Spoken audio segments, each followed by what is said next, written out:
말씀을 통해서 있는 것을 자랑하지 말라라는 말씀으로 잠시 은혜를 받기를 원합니다. 구원받은 하나님의 백성은 불신자들이 가히 생각할 수 없는 신비적인 은혜를 체험할 수가 있고, 그리고 고상한 가치관을 가지고 있는 것이 우리 신자들만이 가지는 특권이라고 할 수 있습니다. 그 마음속에 항상 그 심령의 성령님과 함께 동행하기 때문에 보통 사람들이 이와 같이 보다는 차원 높은 가치관의 기준을 가지고 모든 일에 사리 판단을 하며 살아갈 수 있는 사람들이다 라고 할 수 있습니다. 그러므로 우리 그리스도인들은 비록 세상에 살면서도 하나님 나라의 일을 생각하게 되고, 육체의 울타리 속에 살면서도 우리는 육체의 정욕과 육체의 욕망을 이기고 신령한 일을 도모하며 살아가게 되는 것입니다. 우리 성경은 재물에 대해서 사람들의 태도가 공정해야 할 것을 알려주고 있습니다. 재물은 사람이 이 세상을 살아가는 데 있어서 없어서는 아니 될 불과 분리 관계입니다. 다시 말해서 필요 불가결의 수단일 뿐 바로 이 그 인생들의 목적은 될 수가 없다라고 가르치고 있습니다. 그런데 대부분의 사람들은 돈을 많이 부르고 모아서 악착같이 모아서 물질적인 부여를 누리는 것이 내 인생의 목적으로 생각을 하고 이 일들을 위해서 끊임없이 노력하고 힘쓰고 애쓰고 희생을 하는 이와 같은 것이 있습니다만, 그러나 우리 성경은 이런 사람들을 향하여 말하기를 돈은 일만하게 뿌리가 되니 돈을 사랑하는 자만이 일만하게 뿌리를 이와 같이 받게 된다라고 경고를 하고 있습니다. 그러나 우리 성도가 이 세상을 사는 동안에 물질적인 부여를 누리는 것을 무조건 그 잘못됐다 이렇게 제약시할 수는 없습니다. 왜 그런 거 아니? 성경은 사람이 재물을 얻고 부유하게 사는 것도 모두가 하나님의 축복의 하나의 수단임을 말씀을 하고 있습니다. 오늘 본문 말씀에도 예수님의 동생 야고보 장로는 고백하기를 세상 재물에 대한 그리스도인의 자세가 어떠해야 하느냐에 대해서 말씀을 하시고 있습니다. 자기의 부유함을 자랑하지 말고 다른 사람의 가난함을 멸시하지도 말며 천국 시민을 가진 그리스도인의 특징이 바로 천국 시민을 위해서 그 본질을 흐리지 말고 살아가라고 말씀을 합니다. 그렇다면 왜 있는 것을 가지고 자랑하지 말라고 야고보 장로님은 말씀을 하고 계시는가? 우리는 이 세상에 많은 사람들이 물질만 있으면 다 우리가 얻은 것이다.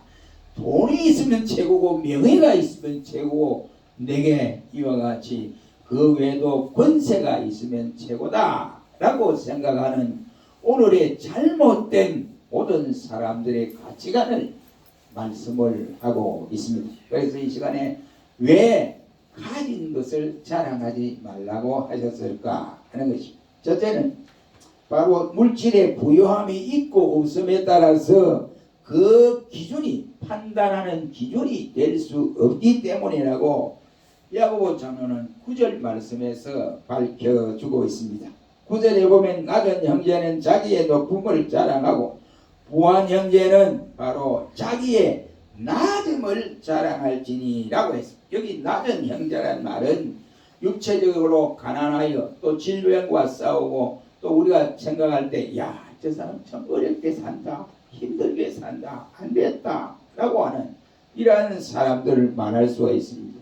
그래서 그 사람들을 위해서 저 사람은 불행한 삶을 살아가고 있구나 라고 말을 하고, 여기 부한 형제는 물질적인 부여로 인하여 생활이 넉넉한 사람을 일러서 말씀을 하고 있습니다.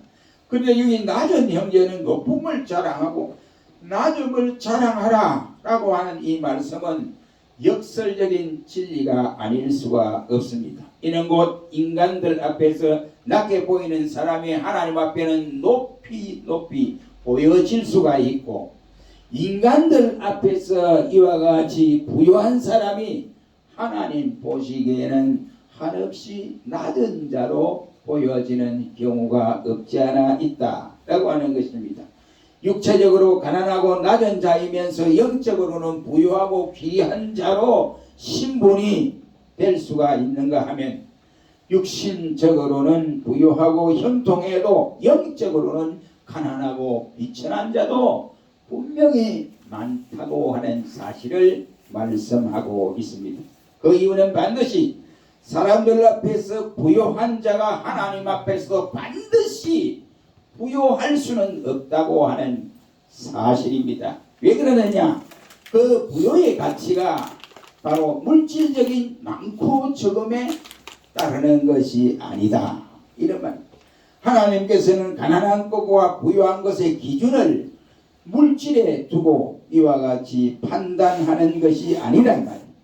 그 좋은 예로 요한계시록 말씀에 보면 2장 9절에 나타나 있습니다.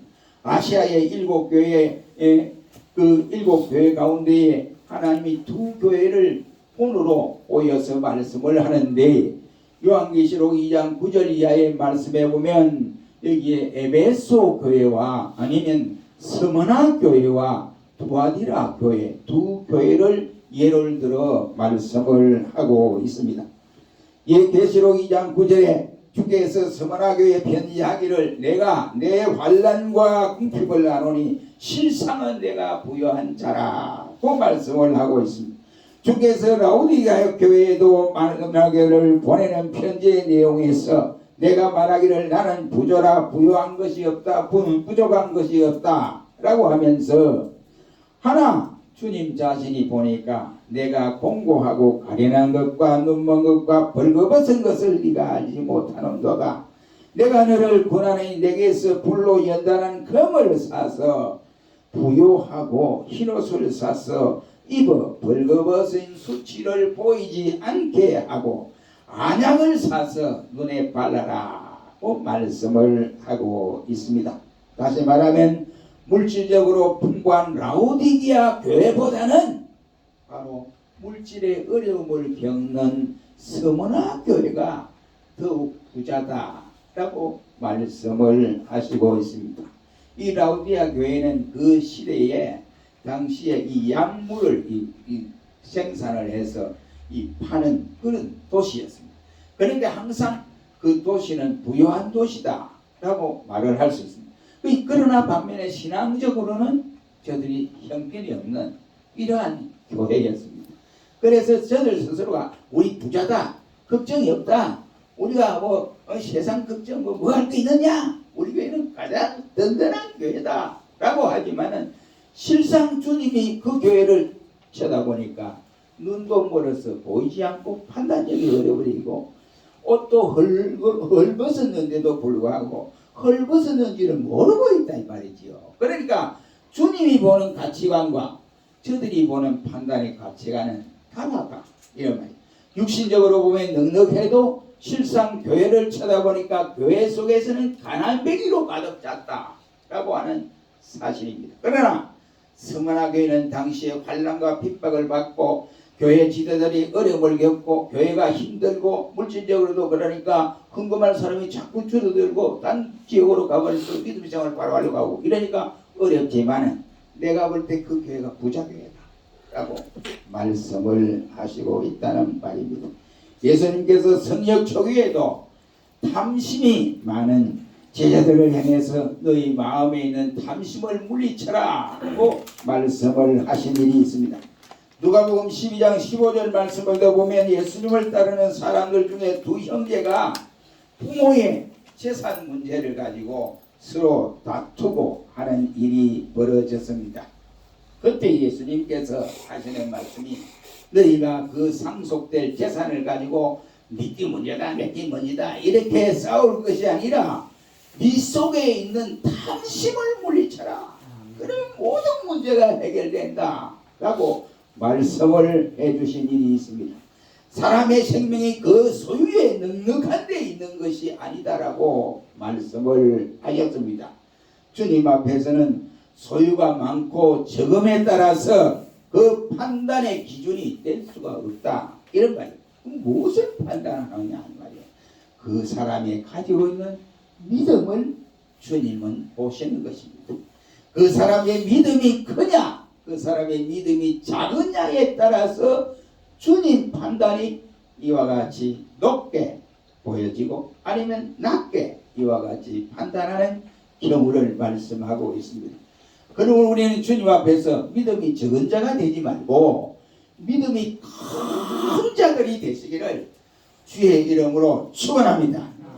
정말로 이 시대는 코로나 문제 때문에 우리가 한 번도 경험하지 못한 일들을 우리 눈앞에서 경험하고 눈앞에서 펼쳐지는 상황을 보지 않습니까? 그렇죠? 그렇습니까? 안 그래요? 그렇잖아요.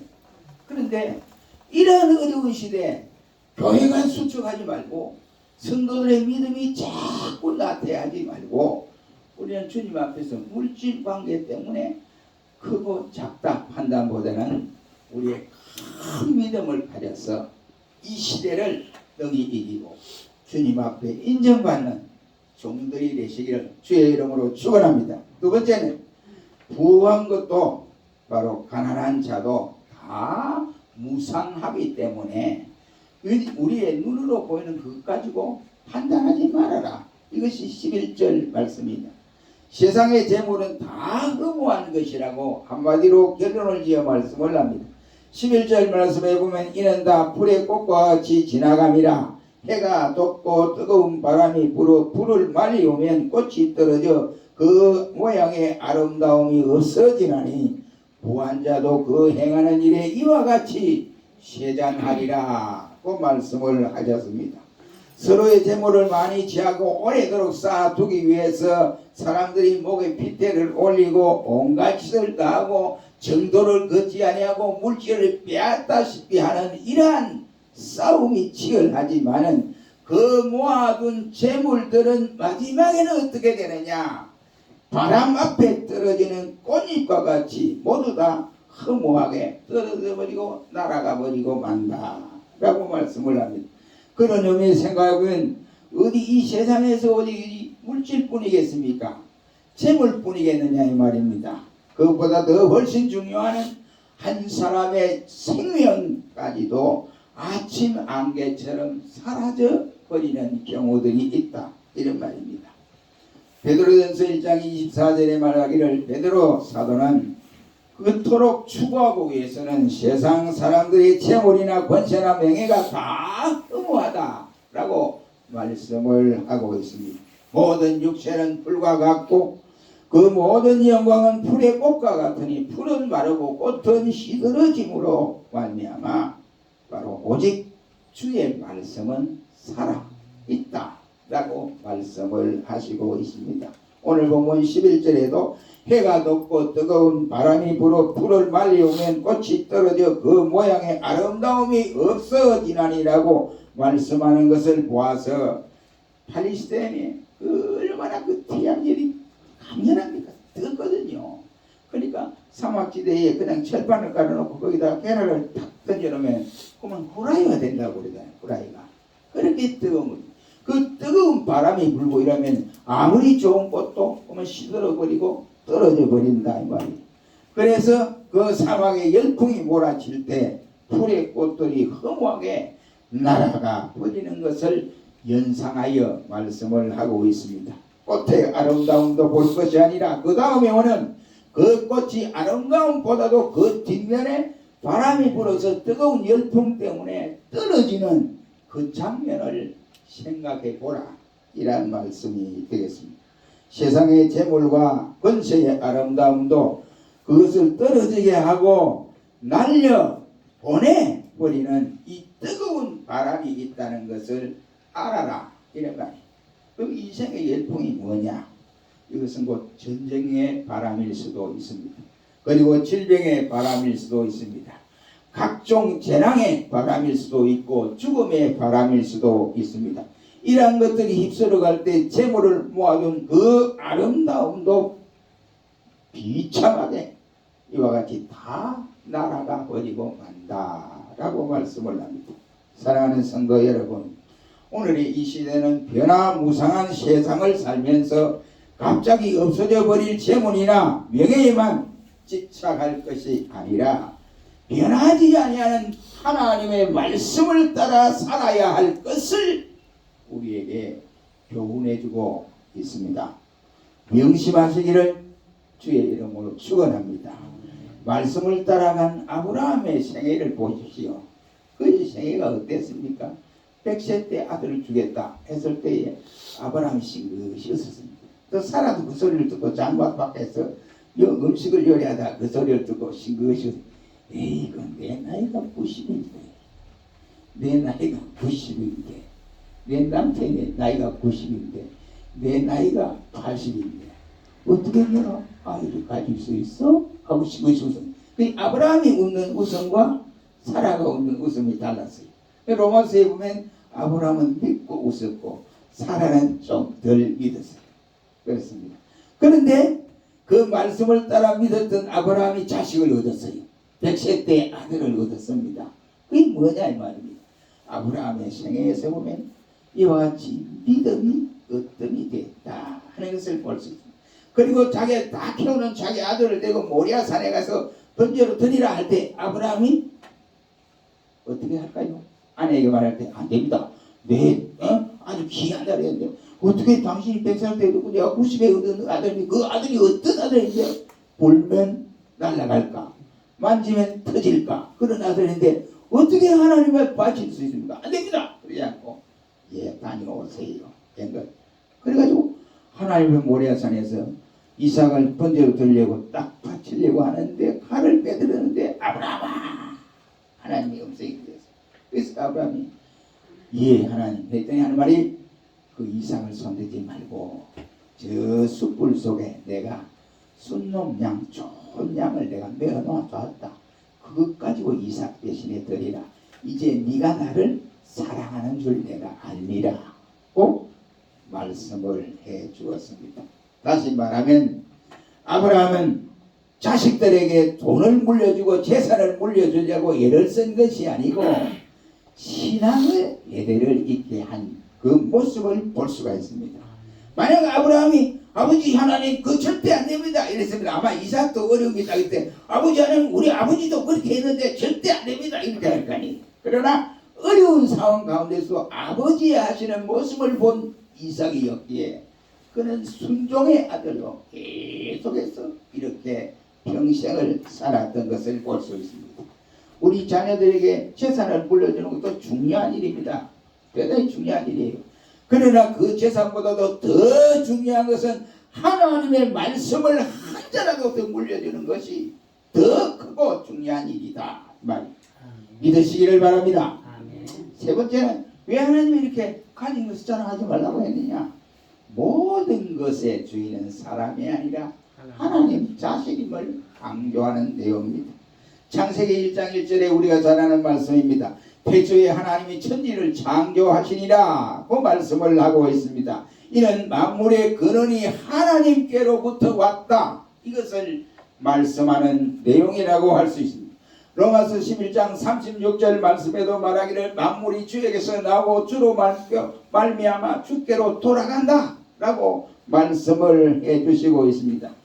우리의 성경은 세상의 재물을 많이 가지려고 애쓰는 것보다도 오히려 만물의 주인이 되시는 하나님을 모시고 사는 것이 더 복되고 복된 일이다 라고 알려주시고 있습니다.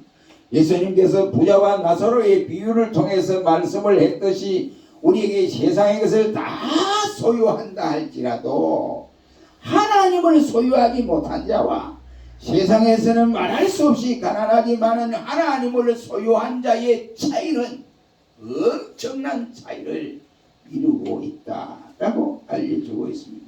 여러분 우리가 잘 아는 성분 다윗을 보십시오. 그는 시편 39편 6절로 7절에서 한 나라의 제왕으로 살면서 그는 부귀를 이와 같이 실현해 보았습니다. 그리고 권세를 누려보았던 사람입니다. 그러나 그가 고백 가운데 세상의 모든 것이 다 허무한 것밖에 없더라고 말을 했고 그의 아들 솔로몬도 모든 영화를 누렸던 사람. 그도 전도서 말씀해 보면 모든 것이 헛되고 헛되고 헛되다 라고 말씀을 함으로써 세상의 모든 것은 허사뿐이라고 결론을 지어 말씀을 하고 있습니다.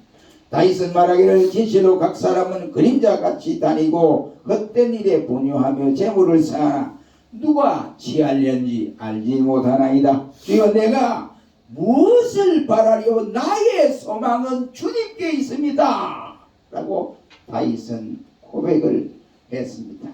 조금 전에 우리 찬송을 불렀잖아요. 예수를 위해 삽시다. 내 친구에 내가 주위를 떠나고 내 곁에 아무것도 없더라도 예수를 위해 살자고 조금 전에 우리가 찬송을 불렀지 않습니까? 우리나라는 약반 20세에 전 세계를 제패했던 알렉산더 대왕은 이 전후 바로 8차례에 걸쳐서 18,000km의 원정 기록을 남기고 세계 도처에 도시를 세웠는데 70개의 도시를 세웠습니다. 그리고는 그 도시 이름을 알렉산더라는 이름을 붙여보았지만은 하나님을 소유하지 못한 알렉산더는 아무런 소용이 없다고 그는 묘비에 그렇게 쳤습니다. 내가 죽거들라 묘비에 이렇게 쓰라. 이 고린도를 지나는 내 무덤 앞을 지나는 사람들이 내 묘비를 보면서 너희들이 지금 차지한 땅이 이것이 되겠느냐 라고 묘비에 그렇게 쓰라고 그는 묘비에 그렇게 새겨 놓았다고 합니다.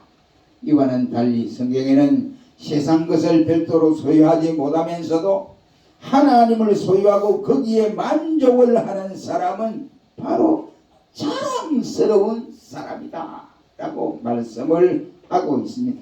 빌립보 3장에 보면 사도 바울은 말하기를 이전에 내가 자랑하던 모든 육체의 모든 소유들은 다 배설물로 여긴다 라고 고백을 했습니다.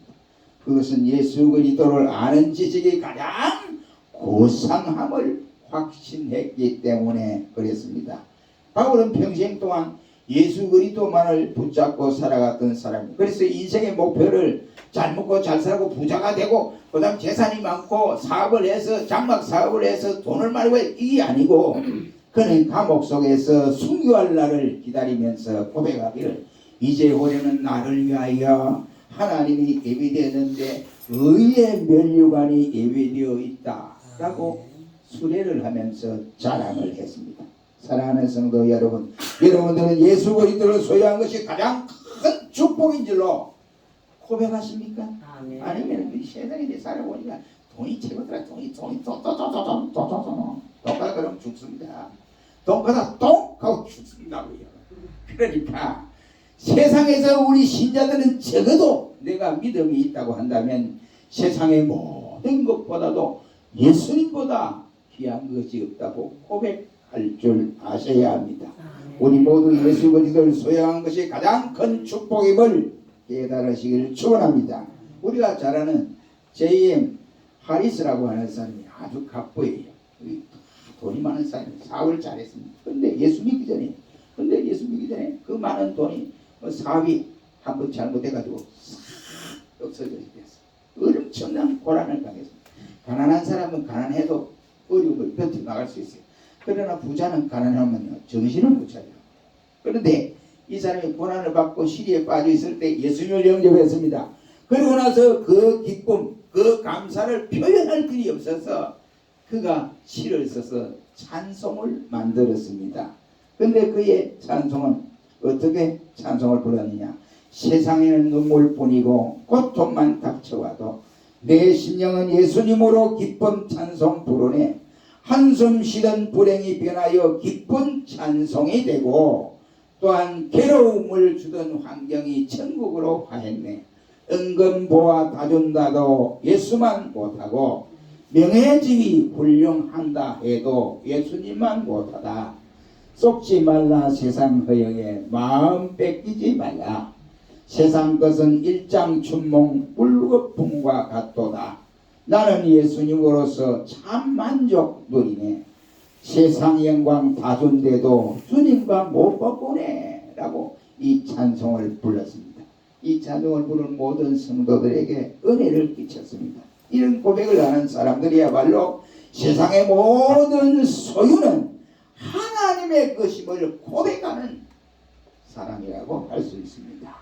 이런 사람이 주 예수보다 더 귀한 것은 없네 라고 하는 사람이 되어집니다. 우리 모두 이런 사람들이 되시기를 축원합니다. 네 번째는 먼저 그의 나라와 의를 구해야 한다 라고 마태복음 6장 33절은 말씀을 합니다.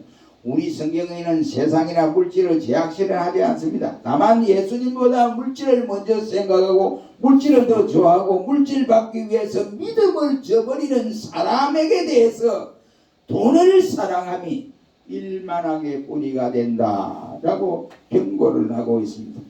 사람의 삶의 목적이 재물을 모으는 것이 아니라 그것을 즐기는 것도 될 수가 없습니다. 오직 하나님의 영광을 위하고 하나님께서 분부하신 사명을 이루는 일에 그 목적이 되어져야 된다. 이런 말이에요. 세상의 재물은 이와 같은 목적에 필요한 수단일 뿐이다. 이런 말입니다. 그러므로 예수님께서는 너희는 먼저 그의 나라와 그의 의를 구하라. 그리하면 이 모든 것을 너희에게 더하시리라고 말씀을 하셨습니다. 자기 인생의 소망을 세상의 이 나라가 아닌 하나님 나라에 두는 사람은 복이 있는 사람이라는 말입니다. 이런 사람은 그의 삶의 목표를 재물에 두지 아니하고 하나님을 기쁘시게 하고 그리고 좀 더 나가서 가졌다고 자랑하는 것이 아니라 하나님 앞에서 믿음을 지키면서 살아가는 이런 사람입니다. 우리 모두 어려운 이 시대에 이러한 믿음을 지키며 살아감으로써 있는 것을 가지고 자랑하지 말고 늘 믿음을 자랑하는 우리 모두가 되시기를 주의 이름으로 축원합니다. 기도하겠습니다. 전능하신 하나님, 오늘 이